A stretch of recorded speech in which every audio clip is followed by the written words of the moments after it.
Bismillahirrahmanirrahim. Assalamualaikum warahmatullahi wabarakatuh. Bapak-bapak, ibu-ibu, mas-mas, mbak-mbak, khususnya adik-adikku sekalian yang dirahmati Allah dimanapun Anda berada. Kembali di IIP Channel bersama saya, IIP Wijayanto. Kali ini kita akan membahas tema 3 azab dunia yang dirasakan oleh orang yang berselingkuh. Jadi orang berpikir bahwa ketika berselingkuh itu mereka bahagia, mereka menemukan apa yang mereka cari, mereka merasakan kenikmatan dan seterusnya. Tetapi tanpa dia sadari sesungguhnya bukan kebahagiaan, bukan kenikmatan yang sungguh-sungguh dia dapatkan, tetapi dia sedang menjalani azab dunia. Ya.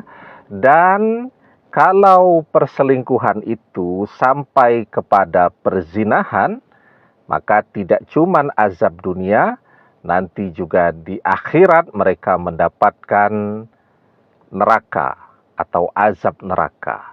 Nah, ketika orang sedang happy-happynya berselingkuh, ya, maka dia sedang memulai azab dunianya. Ada 3 azab dunia yang sedang dan akan dia rasakan. Yang pertama, penderitaan untuk hatinya.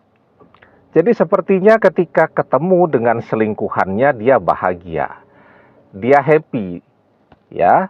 Tetapi kan ketemu dengan selingkuhan itu tidak bisa lama-lama, ya.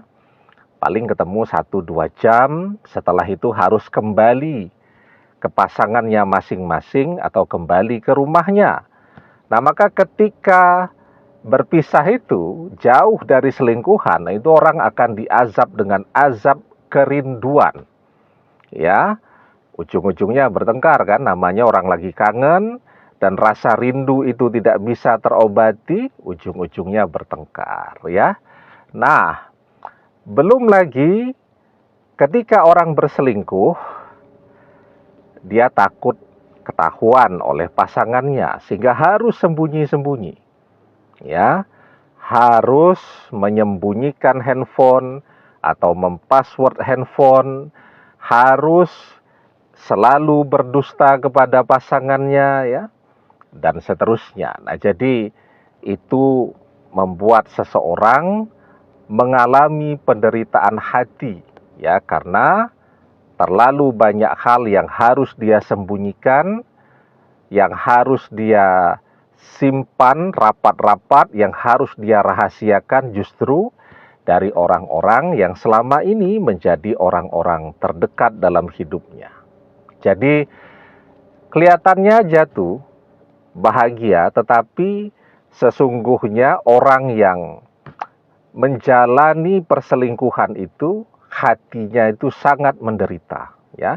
Selalu dicekam rasa ketakutan, rasa cemas, ya, dan seterusnya. Nah, itu yang pertama, azab untuk hatinya.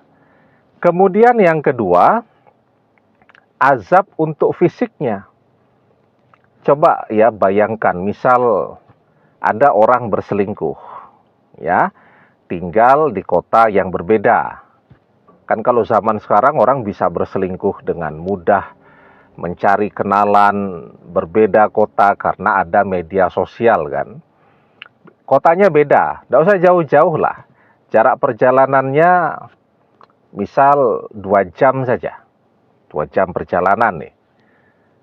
Maka ketika misal laki-laki ini mau menjemput selingkuhannya, butuh 2 jam perjalanan. Ya. Kemudian kalau ketemuan di sana kan takut nanti ketahuan oleh pasangannya si wanita. Maka harus kembali lagi ke kotanya. 4 jam, ya. Kenapa harus kembali ke kotanya? Karena dia merasa kalau di kotanya dia lebih tahu seluk-beluknya dan akan jauh dari jangkauan pasangannya si wanita tadi. Sudah 4 jam tuh.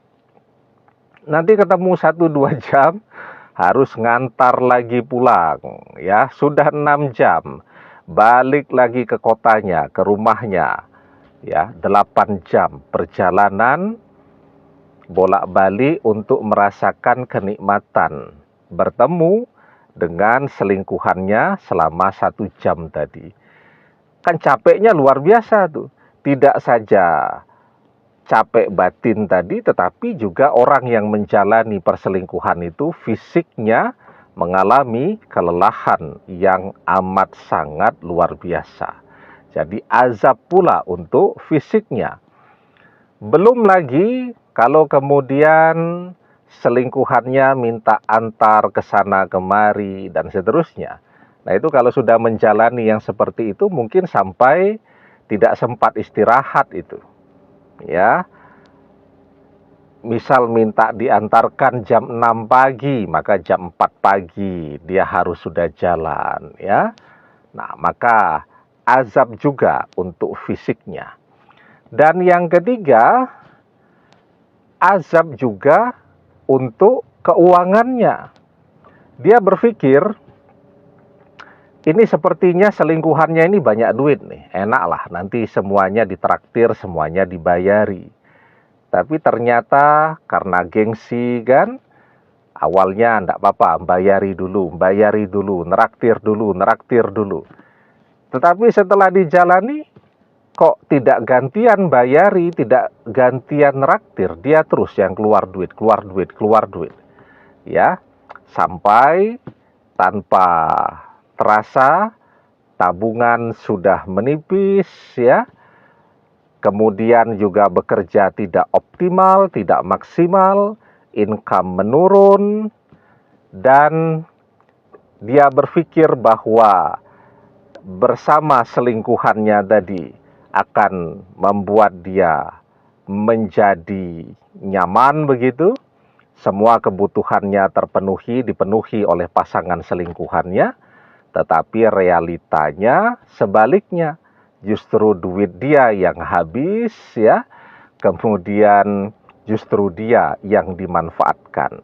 Bersama selingkuhannya bukannya jadi tambah kaya, dia justru menjadi tambah melarat, tidak punya apa-apa. Nah, maka itulah kenapa ya orang berselingkuh itu sepertinya kelihatannya nikmat, tetapi yang dia jalani sesungguhnya adalah azab, ya.